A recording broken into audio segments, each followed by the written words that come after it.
What if I told you that the Bible we know might not tell the whole story about creation, the lives of the patriarchs, and even God's laws? Hidden within the pages of the Ethiopian Orthodox Bible lies the Book of Jubilees, often called Little Genesis. This ancient text claims to fill the gaps, offering deeper insights into God's divine plan, yet it has been banned or excluded from most of the Christian world. Why is that?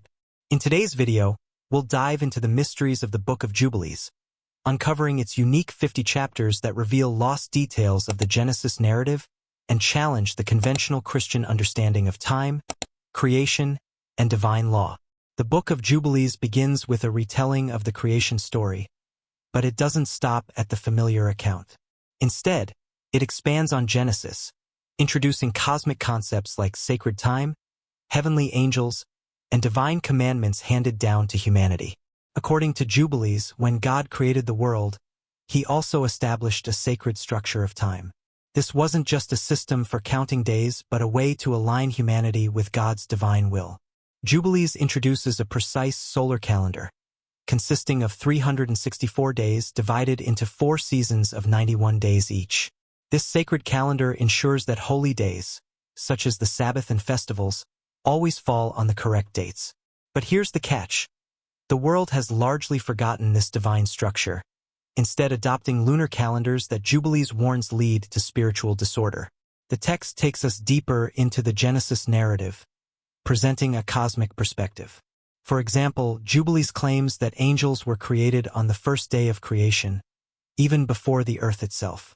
These angels play a crucial role in maintaining the universe, overseeing time, seasons, and the movements of the sun, moon, and stars.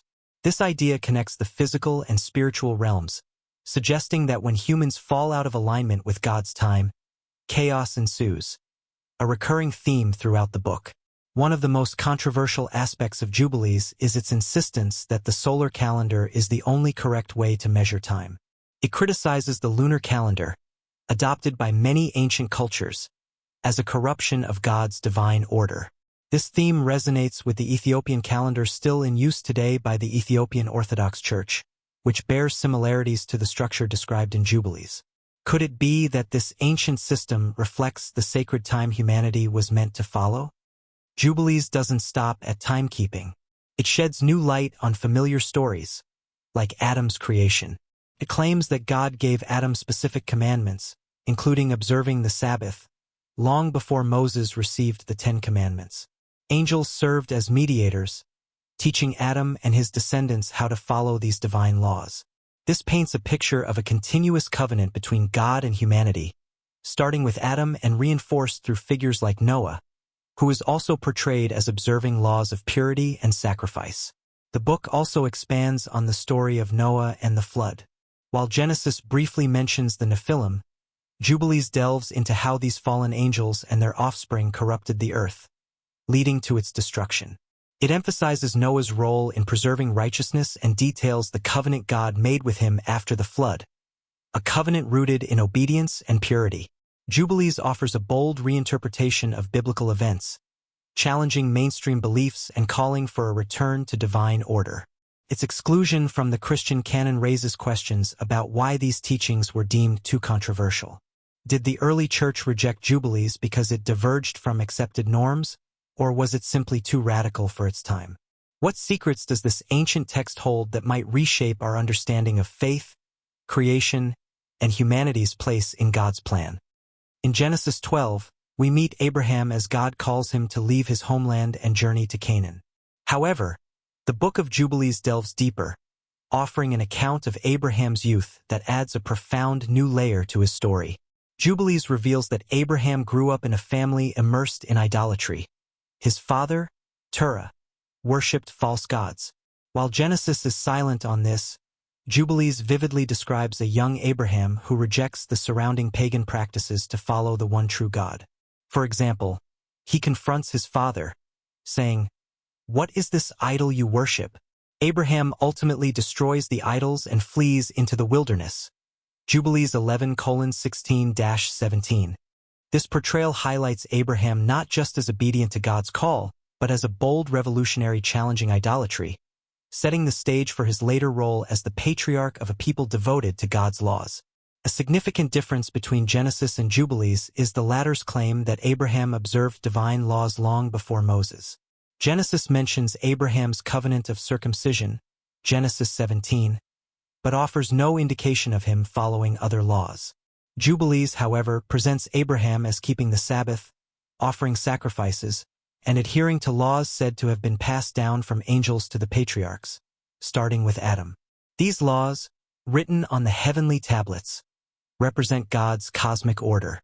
Abraham's adherence to these commandments signifies his unique covenant relationship with God.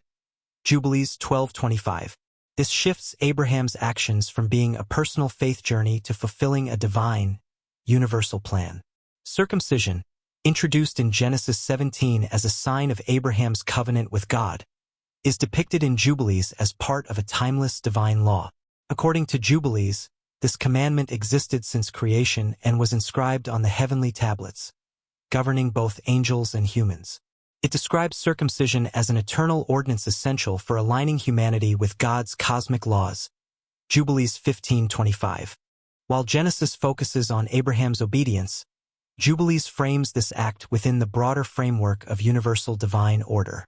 The binding of Isaac, Genesis 22 verses 1-19, one of the most poignant moments in Genesis, is reimagined in Jubilees as part of a cosmic battle. The angel Mastema, often associated with Satan, suggests the test, hoping Abraham will fail. Angels intervene during the trial, and God declares Abraham's unwavering faith as a triumph over evil forces. Jubilees 18:10. This expands the narrative from a personal test of faith to a pivotal moment in the ongoing conflict between good and evil, underscoring the cosmic stakes. Jubilees also elaborates on the story of Jacob and Esau. While Genesis 25 verse 23 reveals that the elder Esau will serve the younger Jacob, Jubilees emphasizes predestination, portraying Jacob as chosen by God to inherit the covenant. Esau, by contrast, symbolizes rebellion against divine order. His descendants become adversaries of Jacob's line, reflecting an ongoing spiritual conflict.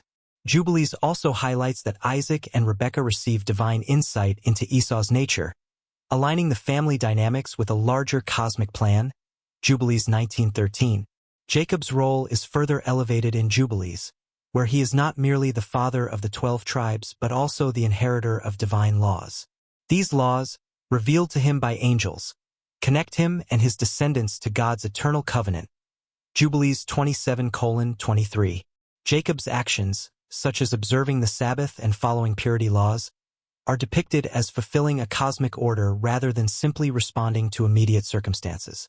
The rivalry between Jacob and Esau is recast in Jubilees as a foundational struggle between righteousness, Jacob/Israel, and rebellion, Esau/Edom. This tension extends to their descendants, reflecting a broader spiritual conflict. Esau's lineage is portrayed as nations opposing God's chosen people, fulfilling the prophecy of perpetual enmity. Jubilees 37:1-3. The 12 sons of Jacob, founders of the 12 tribes of Israel, are given cosmic significance in Jubilees. Their births, tied to a divine schedule, align with the heavenly tablets, symbolizing their role in God's predestined plan. Jubilees 28:12.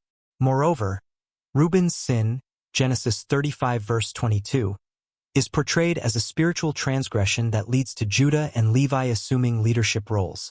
Levi's priesthood is described as an eternal ordinance established in the heavenly tablets.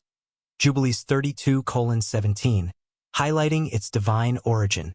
Jubilees consistently frames the patriarchs and their descendants within a cosmic narrative. Their actions, relationships, and laws are intricately tied to divine order, emphasizing their role as stewards of God's commandments. This perspective transforms the Genesis accounts from historical narratives into components of a universal, eternal plan, underscoring the cosmic struggle between good and evil.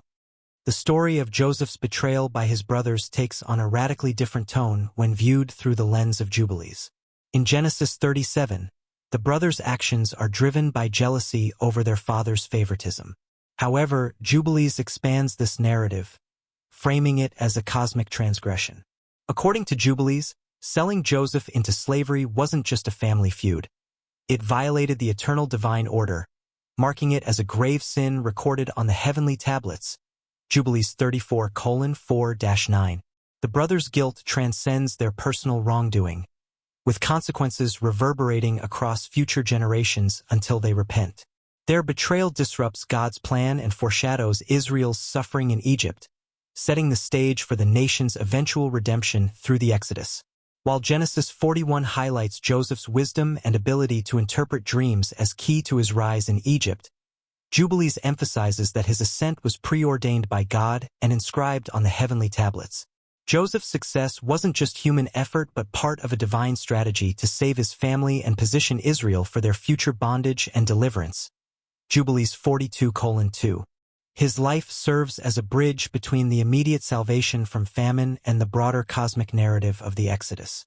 Jubilees introduces angels as pivotal figures in Joseph's story, a detail absent from Genesis. From the moment Joseph is sold, angels protect him, ensuring his survival and faithfulness to God's plan. Jubilees 34:21. This angelic involvement underscores that Joseph's life was not a series of fortunate events but a carefully guided journey aligned with divine will. In Jubilees, Joseph's story is intricately tied to the Exodus. His rise in Egypt while saving his family also initiates their enslavement, a period foretold on the heavenly tablets. This preordained suffering serves to magnify God's power during the eventual deliverance. The plagues, as described in Jubilees 48-11, are not only judgments on Egypt but also cosmic acts demonstrating God's supremacy over false gods and spiritual forces opposing Israel's liberation. While Exodus portrays the Mosaic law as a revelation at Sinai, Jubilees argues that these laws existed since creation, recorded on the heavenly tablets and followed by the patriarchs like Abraham. Jubilees 16:28. This view transforms the law into a timeless, universal code governing both humans and angels, aligning the physical and spiritual realms. A unique aspect of Jubilees is its emphasis on the cosmic calendar, which dictates sacred times and observances. The Exodus, according to Jubilees 49:1, occurred on a divinely appointed day, underscoring the precise timing of God's plan. Observing this calendar is presented as essential for maintaining harmony with the divine order. Jubilees extends its cosmic vision to the end times, describing angels as key agents in executing divine judgment. The defeat of Mastema, a Satan-like figure, symbolizes the ultimate triumph of good over evil. Jubilees 23:29.